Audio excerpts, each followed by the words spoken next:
En las aguas del Golfo de México, un coloso de acero estadounidense se desliza silenciosamente a través de las olas azules. Es una silueta imponente, angular y amenazante, diseñada no para impresionar con elegancia, sino para dominar con precisión. Sus superficies están calculadas al milímetro para engañar a los radares. Su arsenal puede alcanzar objetivos a cientos de kilómetros de distancia, y su cerebro electrónico puede rastrear simultáneamente más de 100 amenazas en el cielo, en el mar y bajo las olas. Es el USS Arleigh Burke, el primero de una clase que lleva su nombre, el destructor que redefinió la guerra naval moderna. Es la columna vertebral de la armada más poderosa del mundo, un guardián de los mares con capacidades que pocos pueden igualar y menos aún pueden enfrentar. Pero a escasos cientos de kilómetros. En las instalaciones navales mexicanas, los oficiales observan, no con hostilidad, sino con un profundo respeto profesional, mezclado con una pregunta silenciosa que ningún almirante se atreve a pronunciar en público, pero que todos consideran en privado. En un escenario hipotético, en una situación límite que nadie desea pero que la historia ha demostrado que puede ocurrir sin previo aviso, ¿qué podría hacer la Armada de México frente a semejante adversario? ¿Cómo se enfrenta David a Goliat cuando Goliat tiene ojos que ven más allá del horizonte, brazos que alcanzan ciudades enteras y un escudo que detiene casi cualquier cosa que vuele hacia él? Esta no es una pregunta sobre intenciones políticas ni sobre relaciones diplomáticas. Es una pregunta puramente técnica, estratégica y profundamente importante. Es la pregunta que mantiene despiertos a los planificadores de defensa en la Ciudad de México. Es el cálculo frío que debe hacerse detrás de puertas cerradas, porque en el mundo de la estrategia militar, ignorar las capacidades de una potencia vecina no es prudencia, sino negligencia peligrosa. Durante décadas, México y Estados Unidos han compartido una de las fronteras más largas del mundo. Una frontera que no solo atraviesa tierra, sino que se extiende por vastas aguas territoriales en el Golfo de México y en el Pacífico. Las relaciones han sido en su mayoría pacíficas, pragmáticas y económicamente interdependientes. Pero la historia naval está llena de ejemplos de vecinos que se convirtieron en adversarios, de alianzas que se rompieron y de cálculos estratégicos que cambiaron de la noche a la mañana. Y es por eso que cada nación responsable debe conocer no solo las intenciones de sus vecinos, sino también sus capacidades. Hoy vamos a sumergirnos en una comparación técnica y estratégica sin precedentes. Vamos a diseccionar las capacidades reales del destructor clase Arleigh Burke, el arma naval más versátil y letal en el arsenal estadounidense. Vamos a examinar cada sistema, cada sensor, cada misil. Y luego vamos a mirar con honestidad brutal lo que la Armada de México tiene en su arsenal. No para denigrar ni para exagerar, sino para entender la verdad desnuda de la asimetría naval entre dos vecinos con historias entrelazadas. Vamos a construir paso a paso el cuadro completo de un encuentro hipotético que nadie quiere que ocurra, pero que todos deben comprender. ¿Cuál es realmente la capacidad de respuesta de México frente al poder concentrado de un destructor estadounidense? La respuesta es mucho más compleja, mucho más técnica y mucho más reveladora de lo que podrían imaginar. Para entender por qué el Arleigh Burke es una amenaza tan formidable, primero debemos entender qué lo hace excepcional. Este no es un simple barco de guerra. Es el producto de un pensamiento revolucionario que surgió en las décadas de 1970 y 1980, cuando la Marina de Estados Unidos se enfrentó a una amenaza existencial. La Unión Soviética había desarrollado misiles antibuque supersónicos capaces de saturar las defensas de cualquier flota. La respuesta estadounidense fue audaz. No construirían un barco más grande o más blindado. Construirían un barco más inteligente. El resultado fue el sistema de combate Aegis, el cerebro electrónico más avanzado jamás instalado en un buque de guerra. Y el Arleigh Burke fue diseñado desde el primer remache para ser la plataforma perfecta para este sistema revolucionario. El primer USS Arleigh Burke, el DDG-51, fue comisionado en 1991. Desde entonces, la clase ha crecido hasta convertirse en la más numerosa de destructores de misiles guiados en servicio activo en el mundo. Más de 60 buques de esta clase surcan los océanos, cada uno de ellos capaz de proyectar poder en el aire, en la superficie y bajo el agua con una eficiencia letal. Pero no es solo la cantidad lo que importa, es la evolución constante. A lo largo de más de 3 décadas, la clase Arleigh Burke ha pasado por múltiples mejoras y variantes. Desde los primeros Flight I hasta los más recientes Flight 3, cada iteración ha incorporado lecciones aprendidas, tecnología más avanzada y capacidades ampliadas. Los últimos modelos cuentan con el radar AN/SPI-6, un sistema de sensores tan potente que puede detectar objetivos del tamaño de una pelota de béisbol a cientos de kilómetros de distancia. Estos destructores no fueron concebidos simplemente como escoltas de portaaviones o cazadores de submarinos.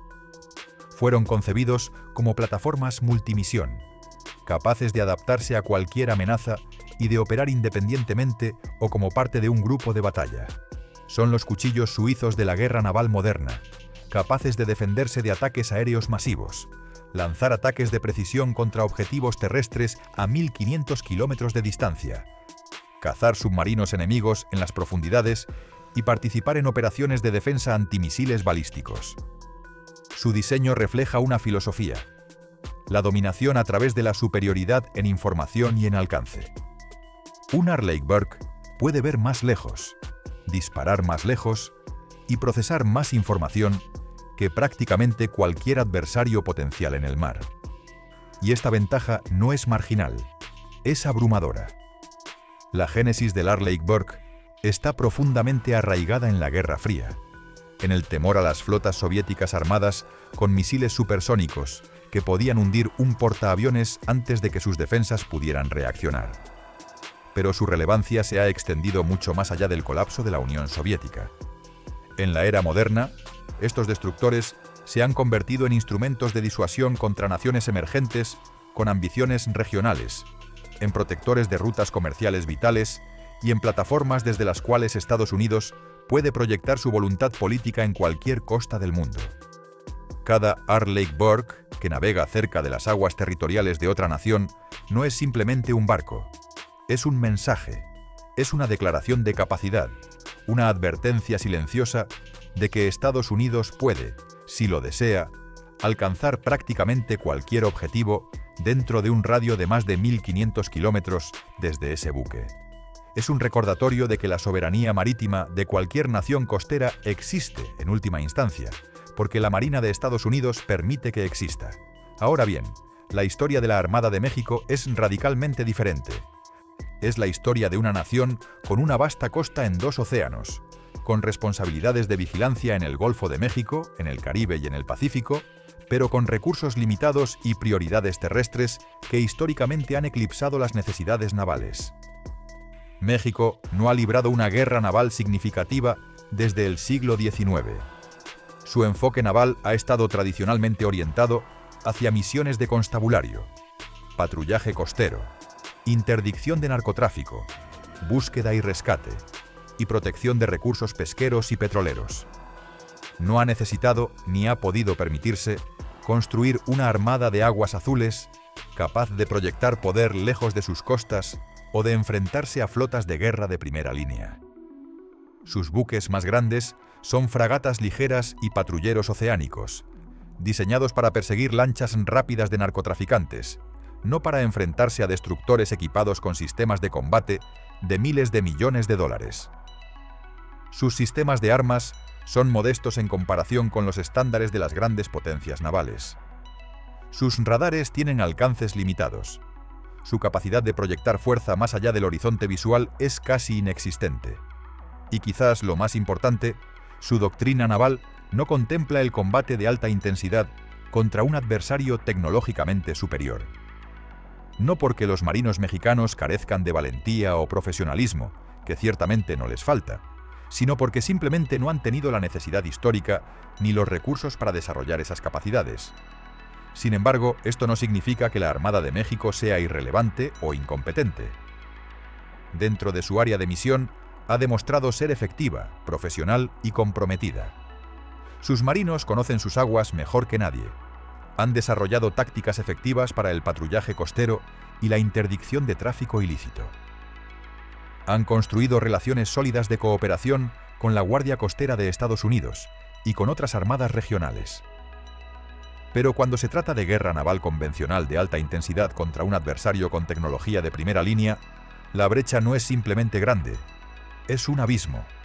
Para apreciar verdaderamente la magnitud de este abismo, debemos mirar con detalle quirúrgico los sistemas que convierten a un Arleigh Burke en la máquina de guerra que es, y debemos comenzar con su cerebro. El sistema de combate Aegis. Aegis no es solo un radar o un sistema de misiles. Es una arquitectura completa de sensores, computadoras y armas integradas en una red que puede reaccionar a amenazas en milisegundos, mucho más rápido de lo que cualquier ser humano podría hacerlo. En el corazón del sistema se encuentran los radares de fase activa AN/SPI-1D o el más nuevo AN/SPI-6. Estos radares no funcionan como los radares tradicionales que giran lentamente escaneando el horizonte. En cambio, utilizan miles de pequeños elementos transmisores controlados electrónicamente que pueden dirigir el haz de radar instantáneamente en cualquier dirección, permitiendo al sistema rastrear cientos de objetivos simultáneamente mientras sigue buscando nuevas amenazas.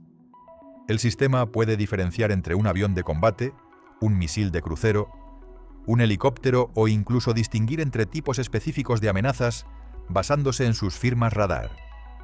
Puede calcular trayectorias, predecir puntos de intercepción y asignar armas automáticamente para neutralizar cada amenaza en el orden óptimo.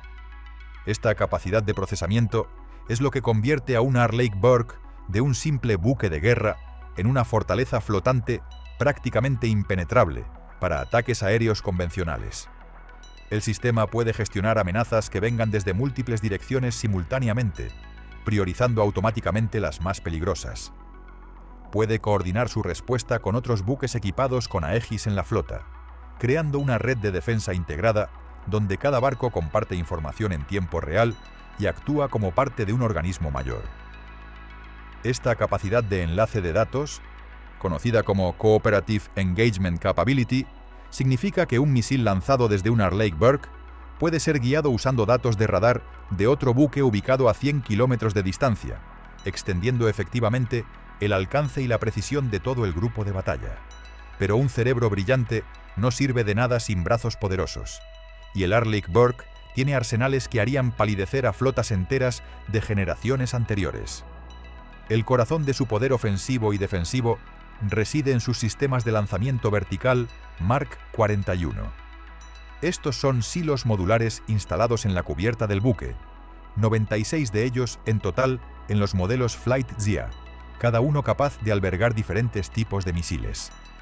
Esta versatilidad es revolucionaria. El capitán de un Arleigh Burke puede configurar su carga de armas según la misión específica.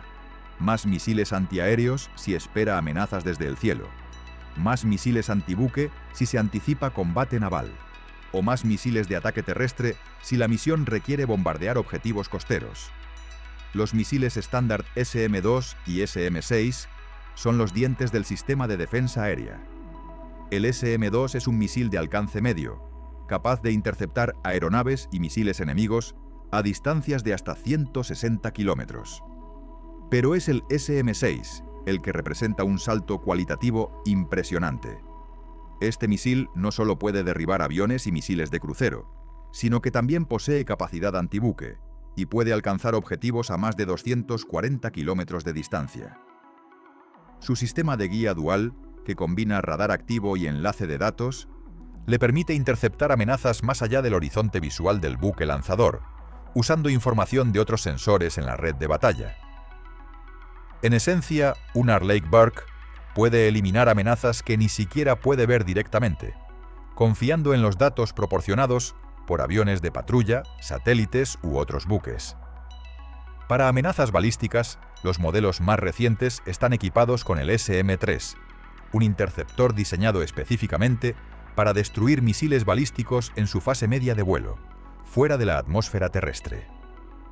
Esta capacidad convierte al Arleigh Burke no solo en un destructor naval, sino en una pieza fundamental del escudo de defensa antimisiles de Estados Unidos, capaz de proteger territorios aliados de ataques con misiles balísticos. En el ámbito ofensivo terrestre, el Tomahawk es el arma que ha definido el poder de proyección estadounidense durante décadas. Este misil de crucero subsónico puede volar a baja altura, siguiendo el terreno para evitar radares, y alcanzar objetivos con precisión quirúrgica a distancias superiores a los 1.600 kilómetros. Un solo Arleigh Burke puede llevar docenas de Tomahawks, lo que significa que puede, por sí solo, lanzar una campaña de bombardeo sostenida contra infraestructura crítica, centros de comando o instalaciones militares de un adversario sin necesidad de aviones, sin arriesgar pilotos y sin entrar en el alcance de las defensas costeras del enemigo. Para combate antibuque, el nuevo misil Naval Strike Missile está siendo integrado en algunos Arleigh Burke, proporcionando capacidad de ataque de precisión contra buques enemigos a distancias de 200 kilómetros, con cabezas explosivas diseñadas para penetrar el blindaje de buques de guerra modernos. Y bajo las olas, el destructor no es menos letal.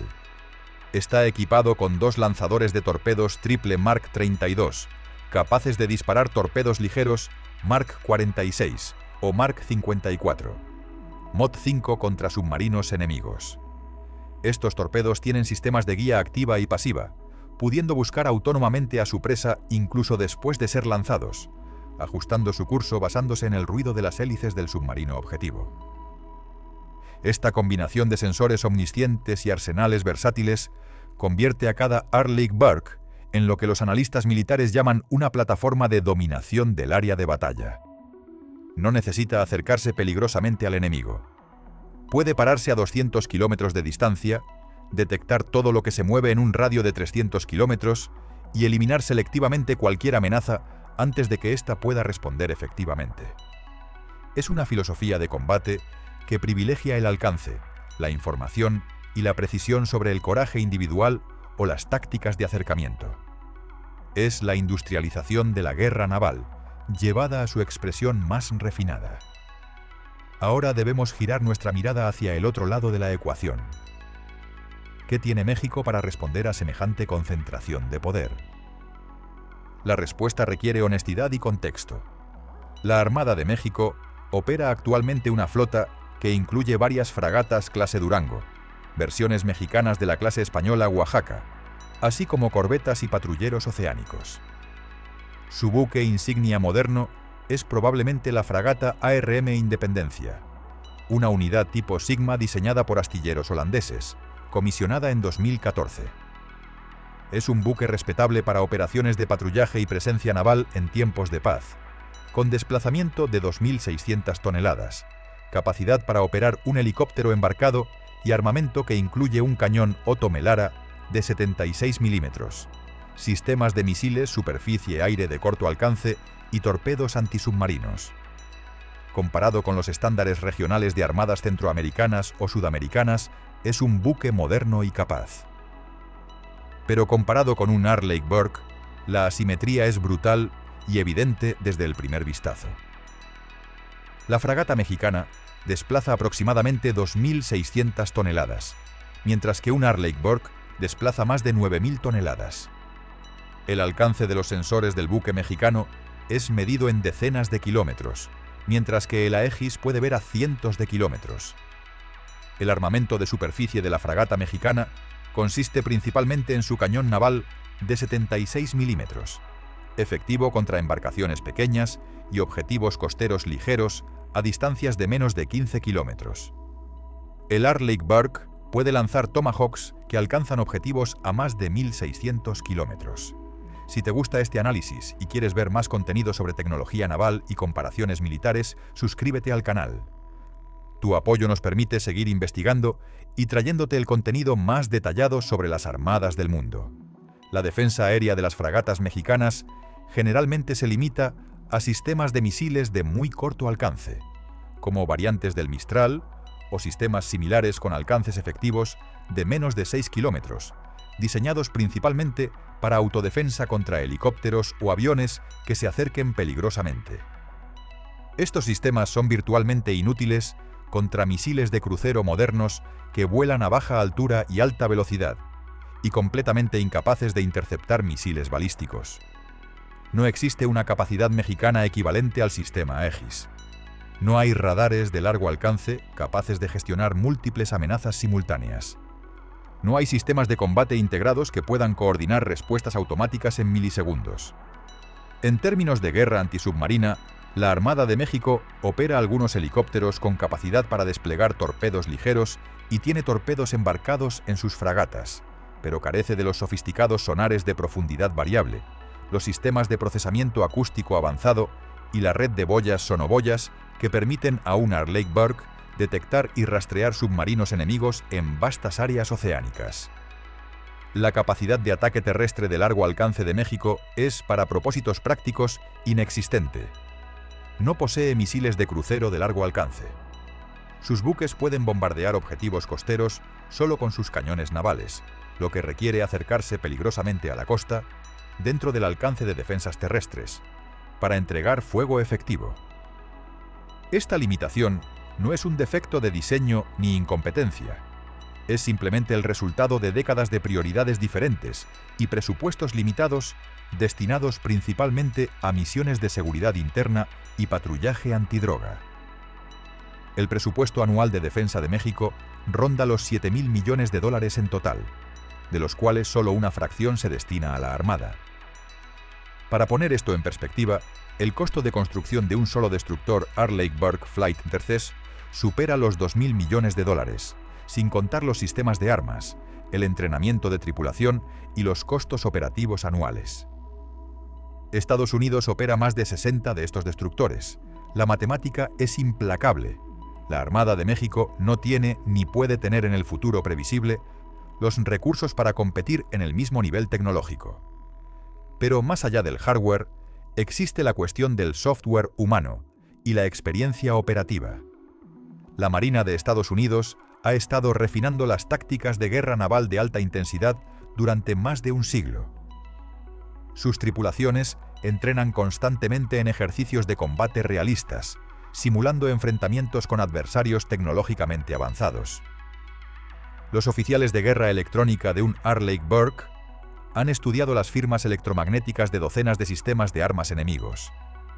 Sus operadores de sonar conocen las características acústicas de cada clase de submarino en servicio activo en el mundo. Sus artilleros de misiles han practicado miles de interceptaciones simuladas contra amenazas que vienen desde múltiples vectores simultáneamente.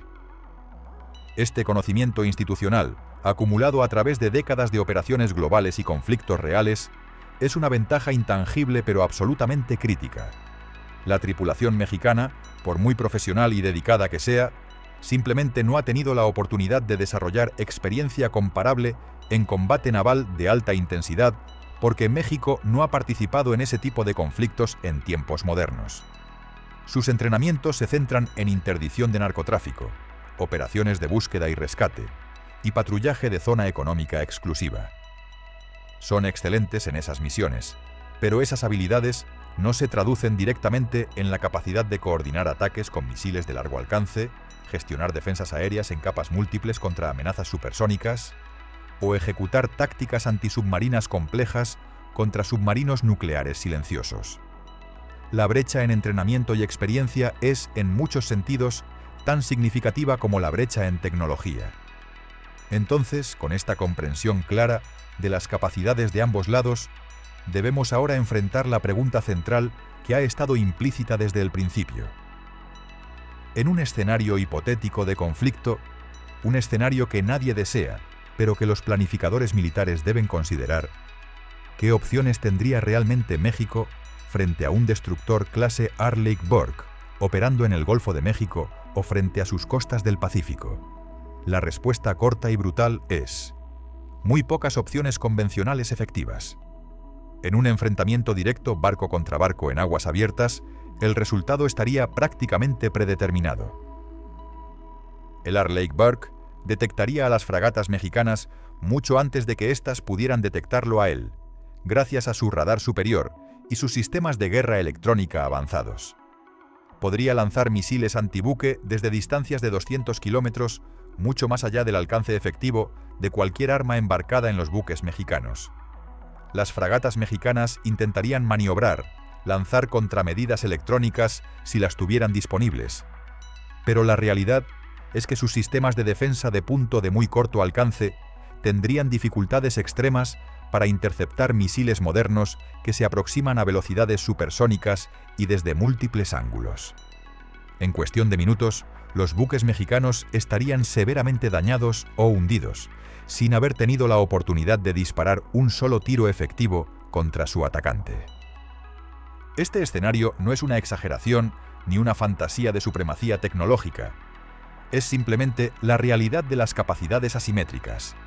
Es lo mismo que ocurriría si cualquier armada regional con recursos limitados intentara enfrentarse directamente a un buque de guerra de primera línea de una superpotencia. La brecha tecnológica es demasiado amplia para ser superada mediante valentía o tácticas creativas en combate naval convencional. Pero aquí es donde la historia se vuelve más interesante y matizada, porque México, si realmente se viera en la necesidad de defenderse contra una amenaza naval estadounidense, cosa que debemos enfatizar nuevamente, es un escenario puramente hipotético y extraordinariamente improbable, dadas las relaciones actuales, no intentaría ganar un enfrentamiento convencional. No enviaría sus fragatas a un duelo suicida contra destructores Aegis. En cambio, adoptaría estrategias asimétricas, tácticas diseñadas específicamente para explotar las vulnerabilidades de un adversario tecnológicamente superior. La primera y más obvia estrategia sería evitar completamente el combate naval directo. Los buques de superficie mexicanos se retirarían a puertos protegidos o simplemente permanecerían en el muelle, preservando activos que no pueden ser reemplazados fácilmente. La defensa real vendría de la tierra. México tiene una costa extraordinariamente extensa, con miles de kilómetros de línea costera en 2 océanos diferentes. Podría desplegar baterías móviles de misiles antibuque costeros en ubicaciones dispersas y camufladas. Estos sistemas, mucho más baratos que los buques de guerra, podrían representar una amenaza significativa. Misiles antibuque modernos como el Exocet, que México podría adquirir de proveedores internacionales, tienen alcances de más de 100 kilómetros y pueden ser lanzados desde plataformas terrestres móviles, que son extremadamente difíciles de detectar y destruir.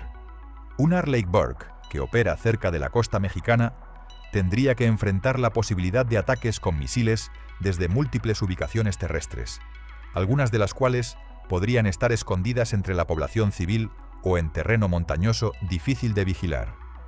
Aunque el sistema Aegis es extraordinariamente capaz de defenderse contra misiles, un ataque coordinado desde múltiples direcciones simultáneas podría saturar sus defensas, especialmente si se combina con señuelos y guerra electrónica. Esta es la esencia de la estrategia de negación de acceso. No intentas ganar el control del mar, simplemente haces que sea tan costoso y peligroso para el enemigo operar en tus aguas que prefiera mantenerse alejado. Otra táctica asimétrica sería el uso de lanchas rápidas de ataque equipadas con misiles o torpedos. Estas embarcaciones pequeñas y rápidas, operando en enjambre desde múltiples puertos a lo largo de la costa, podrían acercarse al destructor bajo la cobertura de la oscuridad o mezclándose con el tráfico civil de pesca. Individualmente, cada lancha sería vulnerable y probablemente sería destruida, pero en masa representarían un problema de targeting complicado para el Arleigh Burke.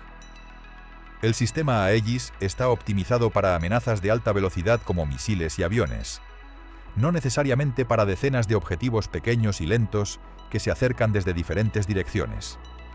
Los sistemas de armas de punto cercano del destructor, como el Phalanx CIUS, tendrían que distribuir su fuego entre múltiples objetivos, y en el caos de un ataque de enjambre nocturno, algunas lanchas podrían lograr acercarse lo suficiente para lanzar torpedos o misiles de corto alcance.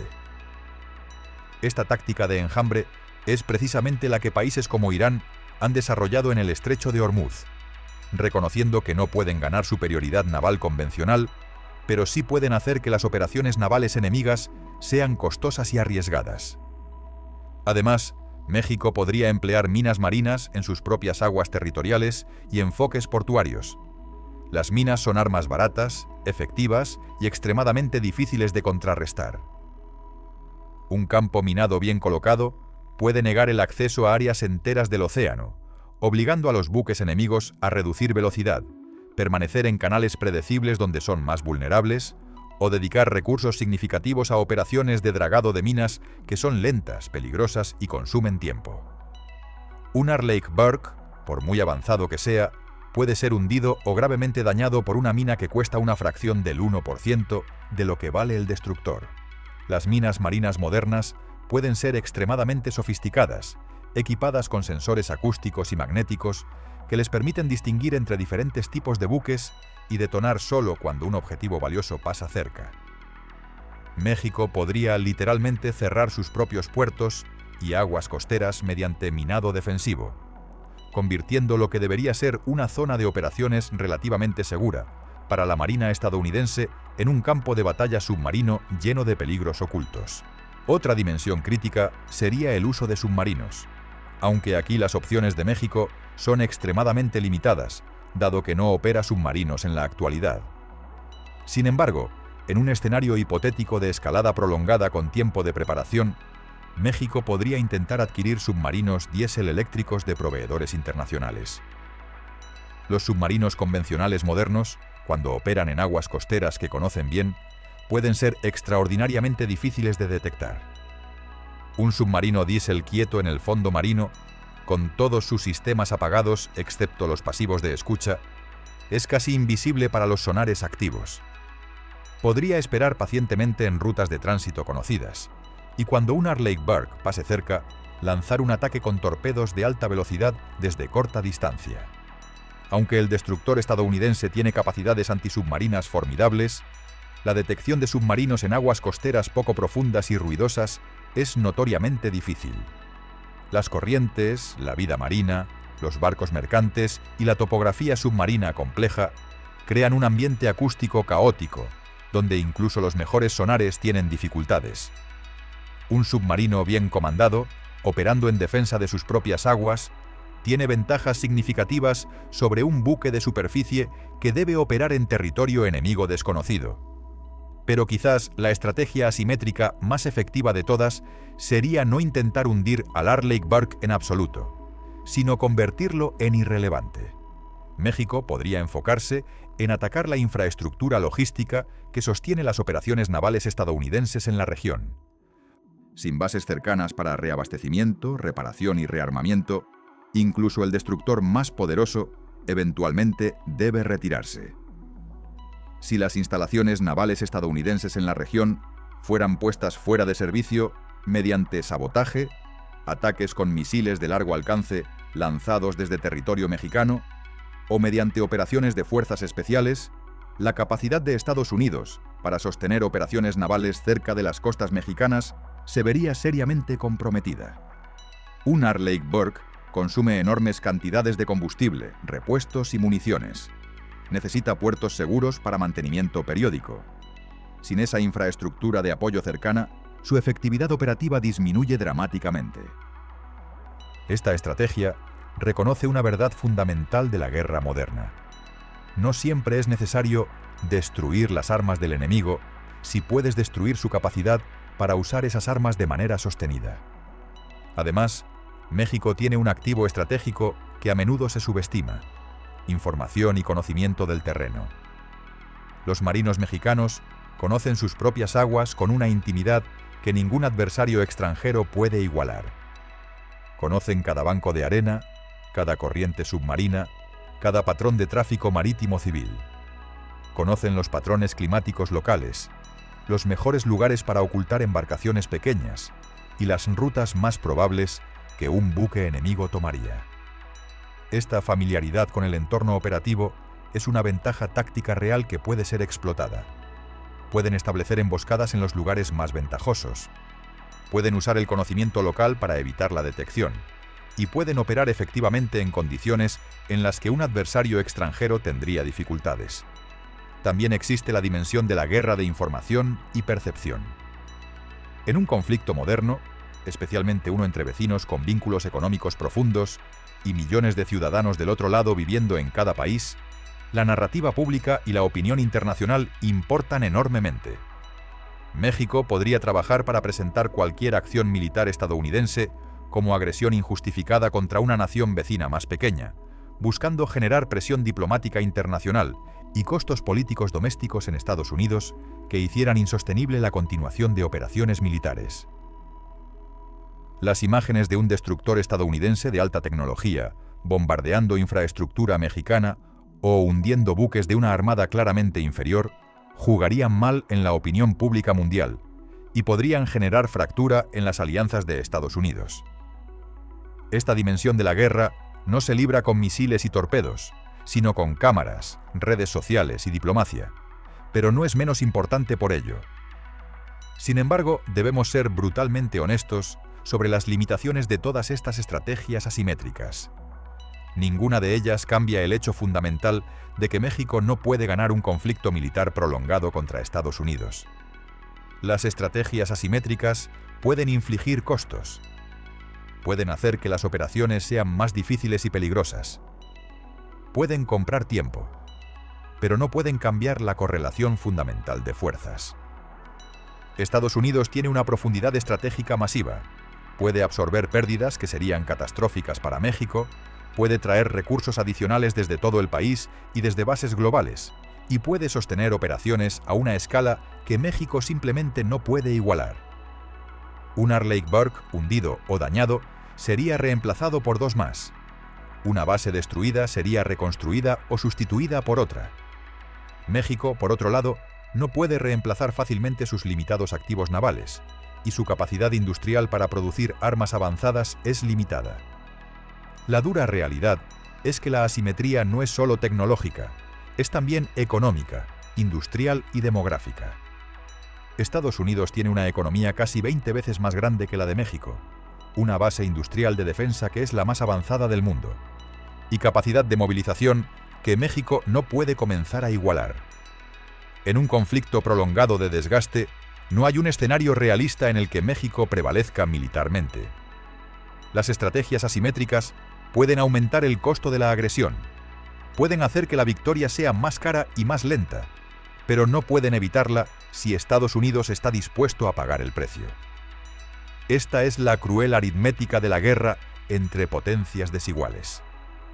David puede derrotar a Goliat en las historias bíblicas, pero en la guerra moderna industrial, Goliat gana la gran mayoría de las veces.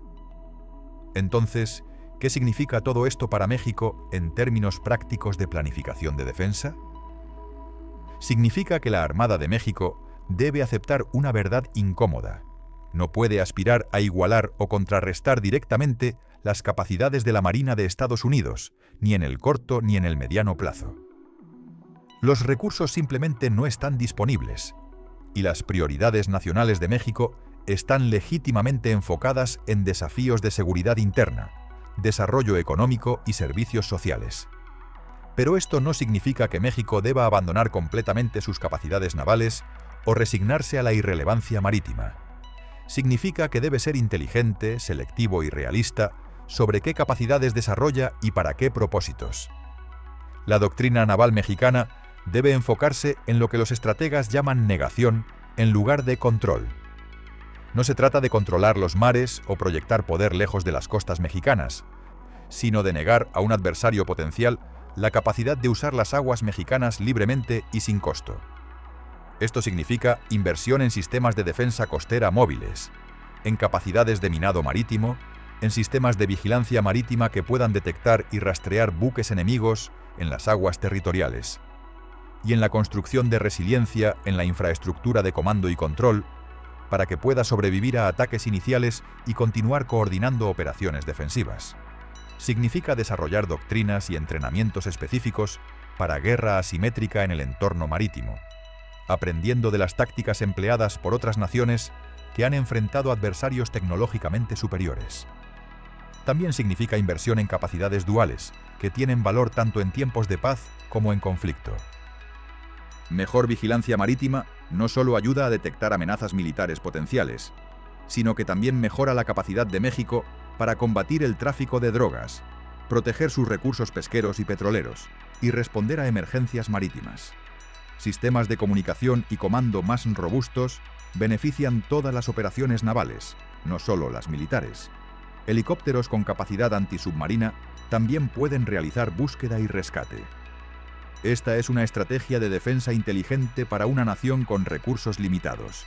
Invertir en capacidades que proporcionan valor múltiple y que pueden ser justificadas ante el público y el legislativo, basándose en sus aplicaciones en tiempos de paz. Además, México debe profundizar su cooperación en seguridad marítima con otras naciones de América Latina y el Caribe que enfrentan desafíos similares. Una coalición de armadas regionales que comparten información de inteligencia, realizan entrenamientos conjuntos y coordinan respuestas a amenazas comunes puede ser más efectiva que cada nación actuando aisladamente. Aunque ninguna de estas armadas individualmente puede desafiar a una superpotencia, juntas pueden presentar un frente unido que complica los cálculos estratégicos de cualquier adversario potencial y proporciona mayor peso diplomático en negociaciones internacionales sobre seguridad marítima regional. Esta es una inversión relativamente barata en diplomacia de defensa que puede pagar dividendos significativos. Pero quizás lo más importante es que México debe mantener y fortalecer su relación de seguridad con Estados Unidos precisamente porque no puede defenderse efectivamente contra Estados Unidos militarmente. Esto puede sonar paradójico, pero es profundamente lógico. La mejor defensa de México contra una amenaza militar estadounidense es asegurar que tal amenaza nunca se materialice en primer lugar, y la manera de lograr esto es mediante la integración económica profunda, la cooperación en seguridad contra amenazas comunes como el crimen organizado transnacional, y el mantenimiento de relaciones diplomáticas constructivas que hagan que un conflicto militar sea impensable para ambos lados. México y Estados Unidos comparten una frontera de más de 3.000 kilómetros, comercio bilateral que supera los $600.000 millones anuales, y vínculos humanos profundos con millones de ciudadanos mexicanos viviendo en Estados Unidos y cientos de miles de estadounidenses viviendo en México. Estos vínculos de interdependencia son, en muchos sentidos, la mejor garantía de seguridad que México puede tener. Hacen que un conflicto militar sea no solo costoso, sino fundamentalmente irracional para ambas partes, porque destruiría valor económico masivo y causaría sufrimiento humano incalculable en ambos lados de la frontera. Esta es la lógica de la paz liberal. Cuando las naciones están profundamente integradas económicamente y socialmente, la guerra se vuelve demasiado costosa para ser una opción racional de política. México debe continuar invirtiendo en profundizar esta interdependencia, no como una rendición de soberanía, sino como un ejercicio inteligente de ella. Reconocer las limitaciones del poder militar propio y trabajar para crear condiciones donde ese poder militar nunca necesite ser probado es estrategia sofisticada, no debilidad. Esto también significa que México debe ser un socio constructivo en iniciativas de seguridad regional que interesan a Estados Unidos, como el combate al tráfico de drogas, la interdicción de flujos migratorios ilegales y la contención de influencias externas hostiles en el hemisferio occidental. Al ser un socio confiable en estos temas, México construye capital político en Washington que puede ser utilizado para proteger sus intereses en otras áreas. Esta es diplomacia de defensa práctica. Usar cooperación en áreas donde los intereses coinciden para construir buena voluntad y confianza que protegen contra escalada en áreas donde los intereses podrían divergir. Al final, después de examinar todas las capacidades técnicas, todas las posibles estrategias asimétricas y todos los factores contextuales, debemos regresar a la pregunta con la que comenzamos. ¿Por qué México observa con tanta atención a los destructores Arleigh Burke de Estados Unidos? La respuesta ahora debe ser clara. México observa no con intención de replicar estas capacidades, porque no puede. No observa con planes de confrontación directa, porque sería suicida. México observa porque es responsabilidad fundamental de cualquier Estado conocer las capacidades militares de todos sus vecinos, especialmente cuando ese vecino es la superpotencia militar dominante del mundo. Observa para entender qué tipo de amenazas podría enfrentar en el peor escenario imaginable, por improbable que sea. Observa para informar sus propias decisiones de adquisición y desarrollo de doctrina, entendiendo qué capacidades específicas necesitaría para hacer que operaciones militares enemigas en sus aguas fueran lo suficientemente costosas como para servir de disuasión. Observa para mantener conciencia situacional profesional, porque los oficiales navales competentes estudian las capacidades de todas las armadas significativas que operan en sus regiones, no por paranoia, sino por profesionalismo. Y observa porque la existencia misma de plataformas como el Arleigh Burke define el ambiente de seguridad en el que México debe operar, influenciando todo desde acuerdos de defensa regional hasta cálculos sobre inversión en capacidades propias. En última instancia, la historia del Arleigh Burke y la Armada de México no es una historia sobre un conflicto inminente o siquiera probable. Es una historia sobre la asimetría de poder en el sistema internacional moderno. Es un recordatorio de que vivimos en un mundo donde las capacidades militares están distribuidas de manera extremadamente desigual, donde unas pocas naciones poseen arsenales que eclipsan a regiones enteras, y donde la mayoría de las naciones deben navegar esta realidad con inteligencia estratégica en lugar de fuerza bruta. El Arleigh Burke es un símbolo de esta asimetría, una plataforma tan avanzada y tan poderosa que hace que décadas de desarrollo naval de otras naciones parezcan obsoletas. Pero no es invencible, y más importante aún, su poder no se ejerce en el vacío. Está limitado por consideraciones políticas, por costos económicos, por la opinión pública y por la simple realidad de que ninguna nación, por poderosa que sea, puede estar en todos lados simultáneamente o sostener operaciones militares indefinidamente sin consecuencias. México, por su parte, representa algo diferente. Una nación que ha elegido priorizar desarrollo interno sobre proyección de poder externo, que ha optado por cooperación regional sobre competencia militar y que ha construido su seguridad más en relaciones económicas y diplomáticas que en arsenales impresionantes. Esta es una elección legítima y en muchos sentidos racional para una nación en la posición de México. La lección más amplia aquí no es solo sobre México y Estados Unidos, sino sobre cómo las naciones medianas y pequeñas deben pensar sobre seguridad en un mundo donde las capacidades militares de vanguardia están concentradas en un puñado de potencias. La respuesta no es necesariamente intentar competir en los mismos términos, porque esa es una carrera que la mayoría de las naciones no pueden ganar. La respuesta es ser estratégicamente inteligente, invertir en capacidades que proporcionan el mejor retorno de seguridad por cada peso o dólar gastado, construir alianzas y asociaciones que multipliquen la fuerza propia, crear condiciones donde el conflicto sea tan costoso para el agresor potencial que la disuasión funcione incluso sin paridad de capacidades, y sobre todo, trabajar para crear un entorno regional e internacional donde la guerra se vuelva cada vez menos probable como instrumento de política nacional. El destructor clase Arleigh Burke continuará surcando los océanos del mundo durante décadas más, un testimonio del poder tecnológico y la riqueza de Estados Unidos. Seguirá siendo la columna vertebral de la proyección de poder naval estadounidense, capaz de aparecer en cualquier costa del mundo con capacidad de influenciar eventos de manera decisiva. Seguirá inspirando admiración entre aliados y respeto cauteloso entre adversarios potenciales. Y seguirá siendo estudiado meticulosamente en las academias navales de todo el mundo, incluida México, donde oficiales aprenderán sus capacidades, sus limitaciones y las implicaciones estratégicas de su existencia. Pero también debemos recordar que el poder militar, por impresionante que sea, es solo una dimensión de la seguridad nacional. La verdadera seguridad de una nación proviene de múltiples fuentes: economías resilientes, instituciones políticas estables, sociedades cohesionadas, alianzas confiables y la capacidad de adaptarse a entornos cambiantes. México ha construido su seguridad nacional más sobre estos fundamentos que sobre arsenales militares de primer nivel. Y aunque esto crea vulnerabilidades en un sentido puramente militar, también ha creado fortalezas en otros aspectos. Una nación en paz con sus vecinos, integrada en la economía global y enfocada en el desarrollo interno, tiene una forma de seguridad que ningún destructor puede proporcionar. Al final, la observación atenta de México hacia el Arleigh Burke no es señal de inferioridad ni de resignación, sino de profesionalismo y realismo estratégico.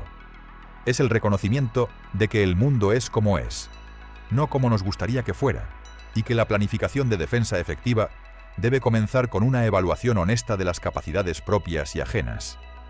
Es entender que la valentía y el patriotismo de los marinos mexicanos, por genuinos que sean, no pueden superar brechas tecnológicas de décadas y diferencias presupuestarias de órdenes de magnitud.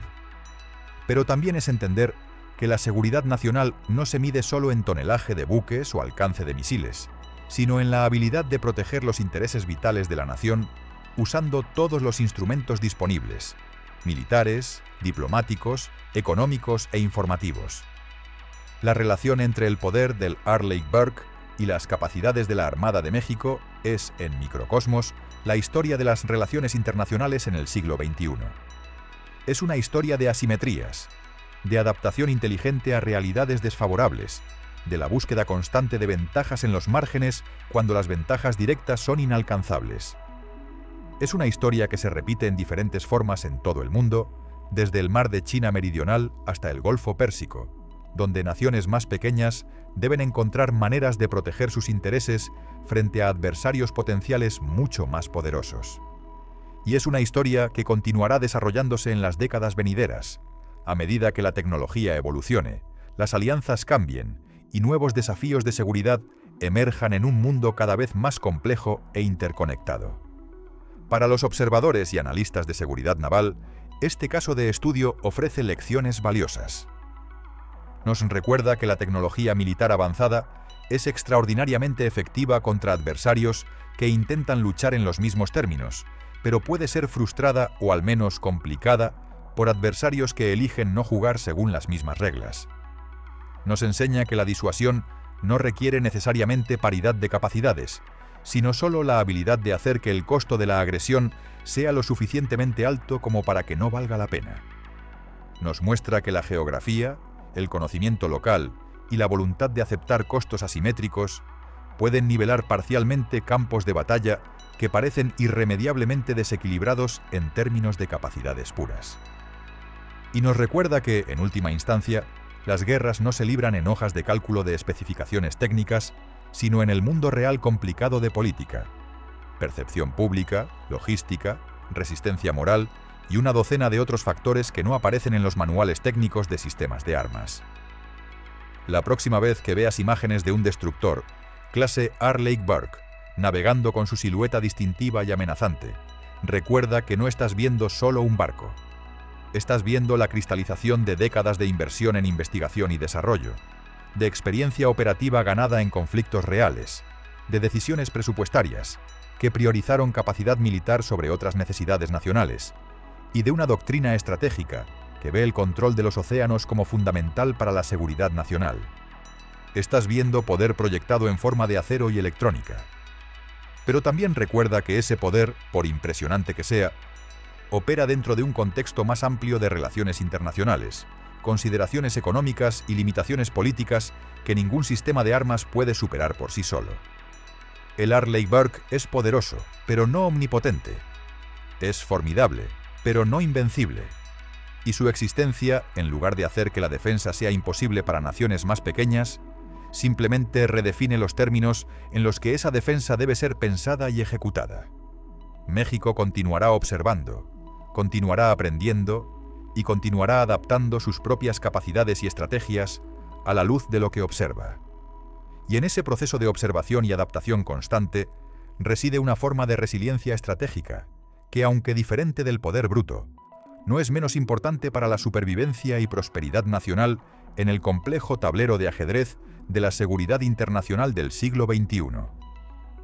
Si este análisis profundo sobre las capacidades navales te ha resultado interesante y quieres seguir explorando las tecnologías militares que definen nuestro mundo, suscríbete al canal. Cada semana traemos contenido detallado sobre los sistemas de armas más avanzados, las estrategias militares más sofisticadas y los análisis más honestos sobre el balance de poder en las diferentes regiones del mundo.